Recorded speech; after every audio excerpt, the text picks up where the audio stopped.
Go. Good afternoon. My name is Specialist Mosquez. I'm going to give you an unclassified brief on accountability and a leader. It's going to be under B104, Public Speaking, BLC. So before we begin, we're just going to briefly touch on a risk assessment. Okay. The risk assessment level for today is going to be low. We are outside. That being said, watch out for wildlife. If you are near ants or anything like that, just relocate yourself. It's not a huge deal.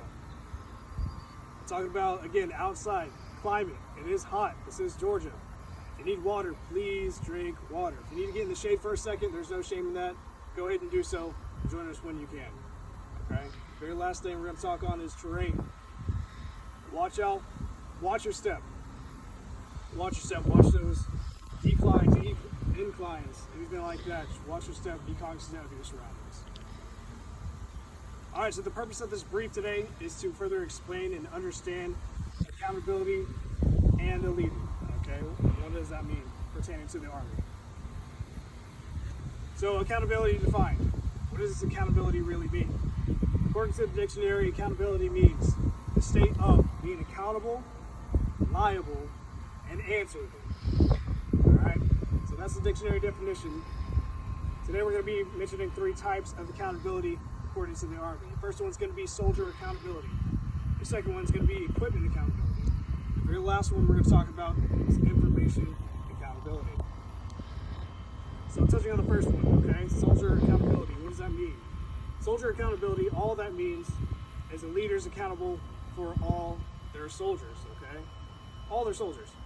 So getting to know their soldiers, getting to know them on a personal level, checking on their mental states, diving into that mental state, right? Making sure their family is taken care of, that their children are okay, that they're not in any kind of debt, their marriage is okay, anything like that. Anything that would be causing mental stress so they're unable to perform their daily tasks and duties that would hinder the bigger mission. That's what I mean by getting to know your soldiers on a mental state. Going on to their physical state. So physically knowing your soldiers. You need to physically know your soldiers by 1, are they passing their PT test? 2, are they injured or on any type of profile? 3, do they need rest for this mission? Do they need a week off of PT before we can actually carry out this mission? Right? I'm not going to put somebody on a litter team who is injured. That doesn't make sense. So physically know each and every one of your soldiers as well as their mental states. We're going to move straight into equipment accountability. So equipment accountability, again, exactly what it sounds like. A leader is accountable for all their equipment. So in order to do that, you got to make sure you have all your equipment, right? All that you're tasked out to have, to be assigned, and to own, that you actually have that equipment, and one that it actually works, okay? So types of equipment that can be used among a unit would be weapons, right? You have to have your weapons. When's the last time you fired? When's the last time you cleaned it? Is all your attachments actually installed correctly? Is your weapon operable? Another thing would be pertaining to vehicles, all right? PC messing your vehicles is very important. When's the last time that vehicle was turned on, cleaned, oil changed, all that good stuff? Does it actually work? Will it have a technical difficulty while you're using it? That would be the worst thing. The very last example I got is medical supplies, okay? Medical supplies. When packing medical supplies, you should know exactly what you're packing for. Know your mission. Don't overpack. Don't underpack. Pack exactly what you think you would need in any situation for, like, say, a 2-mile ruck. You're not going to pack 10, 20, 30 pounds of gear. It's not how that works. And the very last thing we're going to touch on is information accountability. As a leader, you have to share information. You have to. Everyone has to know each other's roles and responsibilities. You have to share the mission, all right? You got to know what you're doing. You have to share the plan. How are we going to go about this? What do we need? What support do we need? Do we need ambulance on standby? Do we need the fire department in case of a fire? Anything like that? Do we need extra vehicles, extra personnel, medics?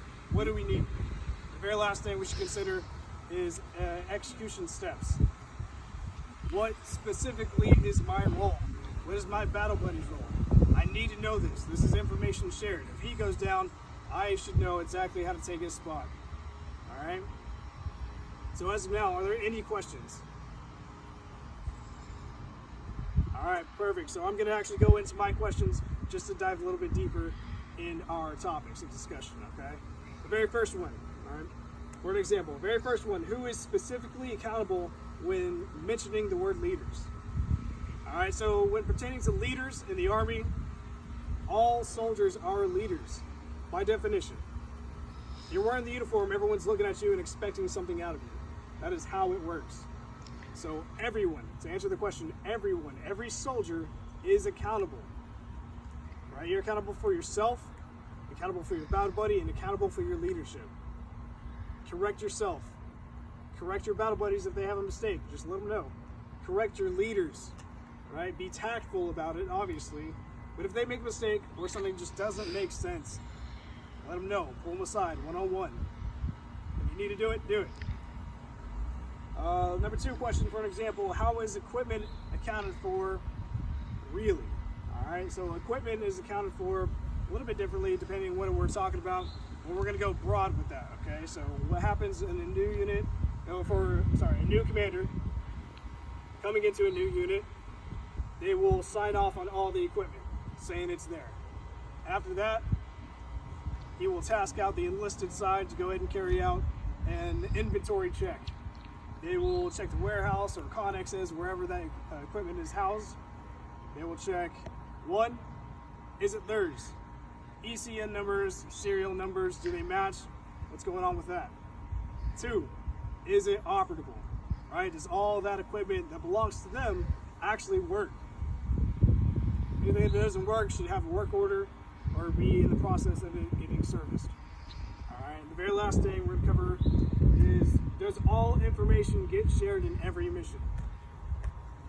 This is a case-by-case answer, right? Sometimes yes, sometimes no. However, you always know the what the mission is and how we're going to go about executing this mission. Maybe not all the time the junior enlisted or even sometimes even enlisted will know the why. Why is it happening? Why are we doing this? Why do we have to get up 3 hours before we even leave? So stuff like that, case by case basis. You might not know the whys of everything, but you will damn sure know the what and how to carry it out. All right, so this concludes my brief. All right, again, I'm Specialist Vasquez, and today we covered accountability in a leader, right? We defined it and we compared it to the Army, how it pertains to the Army. So again, accountability leader, what does it mean? It's the importance of a leader and how he's accountable in the Army. The different ways we looked at a leader being accountable in the Army, again, is soldier accountability, accountability for your soldiers, equipment accountability, the very last thing is information accountability. We looked at all 3 of those. All right. So again, that concludes my brief. Appreciate y'all for listening. Thank you.